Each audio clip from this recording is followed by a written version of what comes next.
Welcome everybody, I'm at Cruz, and this is the last lesson and a continuation, as you may know, of breakdown of footwork, the core footwork and actually all the footwork necessary in Wing Chun. So today, episode, I think it's 36, yeah, episode 36. If this doesn't go in the actual order that I'm saying it, well, then just listen to the video. I'm trying to make sure it does, but sometimes my precision and detail on certain things as far as making videos isn't always the best. So 36 is 3-angle step. I think we've gone over the multiple steps of forward steps, the opposite forward step and backward step, forward brace, backward brace, step slides, and forward and backward step slide, and also side step slide. So we have 3-angle step. If you look at the 3-angle step, if you look at it, is you have your adjustment foot that you have here.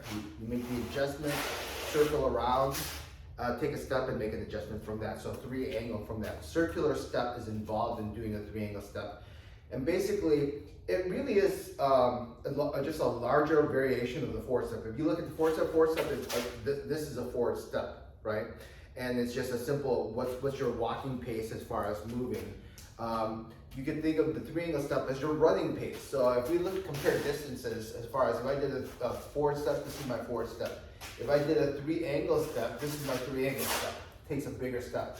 Now, the difference between the two is the development. When you take a regular step, it's easier, obviously, since this is within your pace of doing things, to control your center of gravity. When you do a 3-angle step, or you could say like the running step, or running man, it requires a certain amount of skill to maintain your center of gravity, not lose your center of gravity.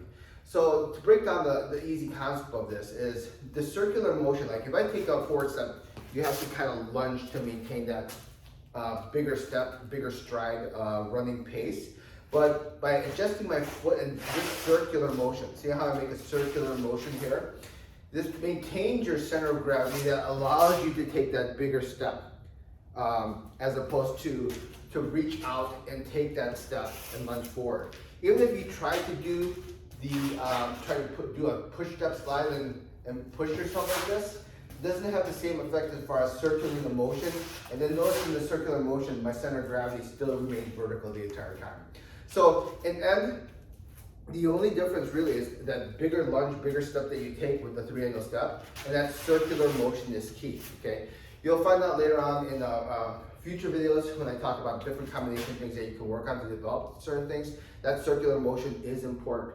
Now, keep this in mind. If you're a big Yip Man fan of the movies, where you see them like circle, circle, circle, you never ever do that, okay? The only time I would ever do that is if someone paid me money to do a video in the movies, and he's like, hey, you got a circle step because it looks way cooler, and this is your check. And I'll be like, okay, I'll do that. I'll circle. But regardless, but in reality, this is pure development. That circular motion is just pure development. In reality, you don't do that. You've actually developed the skill as far as taking the bigger steps from that development, but you never should look like how you develop, okay?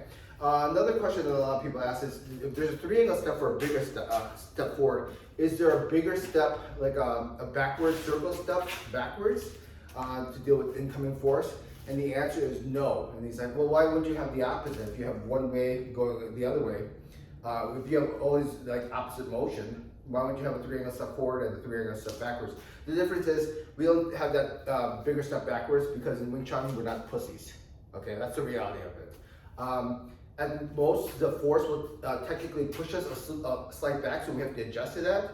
But you never see, I may make an adjustment like this to deal with that incoming force, but that's the most I'll ever take because of the force just dictate that. I will never initiate the step back if the force doesn't even come close to me or forces me back, nor will I ever take a several step back, right? Basically, from that single step adjustment, you can deal with the force incoming like that, okay? So that's why we have no backward step slide, or we're ever active in backward step slide. And the truth is, Wing Chun, we're not pussies, all right? Go practice.